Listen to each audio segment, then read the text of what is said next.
आज खुश तो बहुत होगे तुम लोग मुझे ढूंढ रहे हो और मैं तुम्हारा यहाँ इंतजार कर रहा हूँ। हम भी वो हैं जो कभी किसी के पीछे नहीं खड़े होते, जहाँ खड़े हो जाते हैं लाइन वहीं से शुरू होती है। रिश्ते में तो हम तुम्हारे बाप होते हैं, नाम है शहंशाह।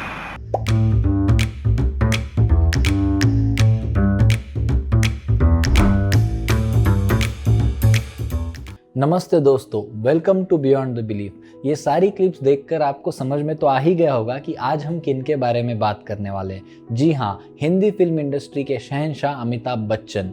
अमिताभ बच्चन आज भी इंडस्ट्री के टॉप एक्टर्स में से एक है। इन्होंने इतने सालों में इस इंडस्ट्री में दौलत भी कमाई, शोहरत भी कमाई, लेकिन ऐसा भी एक वक्त था जब अमिताभ बच्चन बैंकरप्ट हो गए थे। अमिताभ बच्चन का ग्लोरियस फिल्म करियर, उनके सक्सेस के बारे में तो सब लोग जानते हैं, लेकिन बहुत कम लोग जानते हैं कि ये पाने के लिए उनको कितनी कठिनाइयों का सामना करना पड़ा। तो आइए आज के वीडियो में जानते हैं कि अमिताभ बच्चन जी का लाइफ कैसे रहा, उनकी हेल्थ कैसे रही, उनका पॉलिटिक्स करियर कैसे रहा और कंट्रोवर्सीज क्या हुई। अमिताभ बच्चन और रेखा, इनके अफेयर के बारे में तो आपको पता ही होगा। इनके अफेयर की असली शुरुआत 1976 में आई एक फिल्म दो अनजाने के सेट पर हुई थी। मीडिया में तब ये बात चल ही रही थी कि जया भादुरी के साथ शादी होने के बावजूद अमिताभ बच्चन रेखा के साथ एक्स्ट्रा मैरिटल अफेयर में हैं। वो लोग अक्सर इस बात का इनकार करते रहे, लेकिन बात तब बढ़ गई जब और किसी फिल्म के सेट पर अमिताभ बच्चन ने अपने को स्टार के साथ मारपीट कर ली थी, क्योंकि उन्होंने रेखा के साथ बदतमीजी की। और बस इसी के बाद मीडिया में उनके अफेयर की न्यूज़ पूरी तरीके से छा गई। उसके बाद रेखा और अमिताभ ने इस अफेयर को मानने से तो इनकार कर दिया, लेकिन उसके कुछ सालों बाद उनकी वाइफ जया, अमिताभ बच्चन और रेखा, इनकी साथ में एक मूवी आई थी। उस मूवी का नाम था सिलसिला। उस मूवी के डायरेक्टर यश चोपड़ा ने बीबीसी के साथ दिए एक इंटरव्यू में कहा था कि सिलसिला के दौरान मैं हमेशा डरा हुआ रहता था, क्योंकि ये वास्तविक जीवन था जो रियल लाइफ में प्रदर्शित हो रहा था। जया उनकी पत्नी है और रेखा उनकी प्रेमिका, और यही कहानी वास्तविक जीवन में चल रही है। कुछ भी हो सकता था क्योंकि वो एक साथ काम कर रहे थे। इसके बाद तो ये न्यूज़ भी फैलने लगी कि अमिताभ बच्चन और रेखा ने सीक्रेटली शादी कर ली है। अमिताभ बच्चन ने इस बात से साफ इनकार कर दिया और हर इंटरव्यू में उन्होंने यही कहा कि मेरा रेखा के साथ कोई भी रिश्ता नहीं है और ये सारी बातें जो हो रही है ये केवल अफवाहें हैं। लेकिन रेखा ने एक इंटरव्यू में अमिताभ बच्चन के प्रति अपना प्यार जताया था और फिल्म फेयर से बात करते वक्त उन्होंने ये बात भी कही थी कि अमिताभ बच्चन को ऐसा क्यों नहीं करना चाहिए था। उन्होंने अपनी छवि, अपने परिवार, अपने बच्चों की रक्षा के लिए ऐसा किया। जनता को उनके लिए मेरा प्यार या मेरे लिए उनके प्यार के बारे में क्यों पता होना चाहिए? मैं उनसे प्यार करती हूँ और वो मुझसे प्यार करते हैं, बस। अगर उन्होंने मेरे प्रति निजी तौर पर इस तरह की प्रतिक्रिया दी होती तो मैं बहुत निराश होती। मिस्टर बच्चन अभी भी पुराने ज़माने के हैं। जब वो किसी को चोट नहीं पहुंचा सकते तो अपनी पत्नी को चोट क्यों पहुंचाएंगे?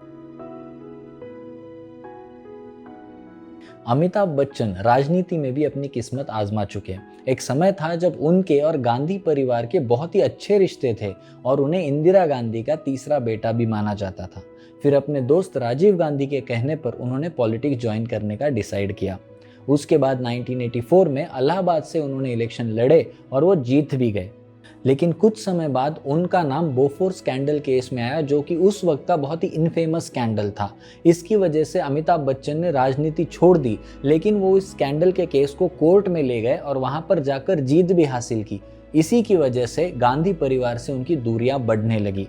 उसके बाद अमिताभ बच्चन ने कभी भी राजनीति की तरफ मुड़कर नहीं देखा, और जब उनकी कंपनी ABCL लॉसेस में चल रही थी तो गांधी परिवार से भी किसी ने उनकी मदद नहीं की। उस वक्त उनकी मदद की उनके पॉलिटिशियन दोस्त अमर सिंह ने। पॉलिटिक्स की बात जब निकली तब एक इंटरव्यू में अमिताभ बच्चन ने कहा था कि मेरा यह फैसला बहुत ही भावनात्मक था। मैं अपने एक दोस्त की मदद करना चाहता था और इसीलिए मैं राजनीति में आया। लेकिन राजनीति में आने के बाद पता चला कि यहाँ भावनाओं के लिए कोई जगह नहीं है। मुझे लगा कि मैं ये नहीं कर सकता और इसीलिए मैंने राजनीति छोड़ दी। 1982 में फिल्म कुली के सेट पर अमिताभ बच्चन के साथ एक एक्सीडेंट हुआ था। एक एक्शन सीक्वेंस के दौरान लगी हुई इस चोट की वजह से अमिताभ बच्चन को हॉस्पिटल में भर्ती करना पड़ा और उनके ऊपर ट्रीटमेंट चलता रहा। इस चोट से अमिताभ बच्चन बाहर तो आ गए, ठीक तो हो गए, लेकिन उससे जुड़ी दिक्कतें उन्हें आज भी परेशानी में डाल देती है। हाल ही में अमिताभ बच्चन ने यह भी कहा कि उनका जो लीवर है वो सिर्फ 25% पे काम करता है और 75% लीवर डैमेज हो चुका है। इसका रीज़न ये है कि जब वो कूली की सेट पर एक्सीडेंट हुआ था, उसकी ट्रीटमेंट के दौरान उन्हें लगभग 60 बोतल खून चढ़ा गया, जो अलग अलग 200 लोगों से आया था, ब्लड डोनर से आया था। उनमें से एक ब्लड डोनर को हेपेटाइटिस बी था। उस वक्त वो टेस्ट मौजूद नहीं थी, इसकी वजह से वो खून चढ़ाया गया और बहुत सालों के बाद अमिताभ बच्चन को भी हेपेटाइटिस बी हो गया।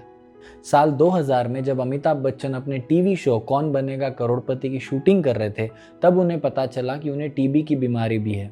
उनका साल भर टीबी का इलाज चलता रहा, जिसके चलते उन्हें दिन भर में 8 से 10 पेन किलर लेने पड़ते थे और उसके बाद वो शूटिंग किया करते थे। वैश्विक महामारी कोरोना ने भी भारत में कई सारे लोगों को अपनी चपेट में ले लिया था और महानायक अमिताभ बच्चन भी इसी के शिकार हुए थे। उनके ऊपर काफ़ी दिनों तक कोरोना का भी ट्रीटमेंट चला था। इतनी सारी हेल्थ इश्यूज़ के बावजूद भी ये इंसान आज इस उम्र में भी अपना काम कर ही रहा है। क्या आपको पता है कि महानायक अमिताभ बच्चन के ऊपर 15 साल तक प्रेस ने बैन लगाया हुआ था? जी हाँ, आपने सही सुना। ये बात है 1975 की, जब Indian prime minister Indira Gandhi ने पूरे देश में इमरजेंसी डिक्लेयर कर दी थी और इसी इमरजेंसी के चलते जो हमारी मीडिया थी उसके ऊपर काफ़ी पाबंदी लगी हुई थी। तब बहुत सारे यूट्यूब चैनल्स या फिर न्यूज़ चैनल्स नहीं थे, तो लोग अक्सर खबरें पढ़ा करते थे न्यूज़पेपर से और मैगजीन से, जिनकी पाबंदी की वजह से उनका बहुत नुकसान हुआ था। लेकिन इसके लिए अमिताभ बच्चन जिम्मेदार क्यों? क्योंकि उनके गांधी फैमिली के साथ बहुत ही अच्छे रिश्ते थे और कुछ प्रेस का ये मानना था कि अमिताभ बच्चन जी की वजह से ये इमरजेंसी लगी हुई है। जब मीडिया ने अमिताभ बच्चन को बॉयकॉट कर दिया तो अमिताभ बच्चन ने भी मीडिया को बॉयकॉट कर दिया था, लेकिन कुछ दिनों बाद उन्हें अपनी गलती का एहसास हुआ। एक इंटरव्यू के दौरान अमिताभ बच्चन ने कहा कि फिल्म प्रेस को ये लगा कि इमरजेंसी के वक्त जो प्रेस सेंसरशिप देश भर में हुई उसका कारण मैं था। ऐसा आरोप लगाया गया कि उस जमाने में मैंने इंदिरा जी को कहा था कि देश भर में प्रेस सेंसरशिप होनी चाहिए। फिल्म पत्रिकाओं ने मुझे बैन कर दिया। फिल्मी पत्रिकाओं, अखबारों में मेरी तस्वीरें, खबरें आना बंद हो गई। फिर मैंने ऐसा सोचा कि अगर प्रेस का ये अधिकार है कि वो मुझे बैन कर दे, तो मेरा भी ये अधिकार है कि मैं भी उन्हें अपने सेट पे आने से मना कर दूं। अब बात करते हैं अमिताभ बच्चन के लाइफ के सबसे बैड फेज की, उनकी बैंकरप्सी की। अमिताभ बच्चन ने अपने एक पुराने इंटरव्यू में कहा था कि जब पूरी दुनिया सन 2000 का स्वागत कर रही थी, एक नई सेंचुरी का स्वागत कर रही थी, तब मैं अपने लाइफ के सबसे बैड फेज में से गुजर रहा था। अमिताभ बच्चन ने कंपनी शुरू की थी ABCL, Amitabh Bachchan corporation limited, जो फिल्म डिस्ट्रीब्यूशन, प्रोडक्शन और इवेंट मैनेजमेंट का काम करती थी।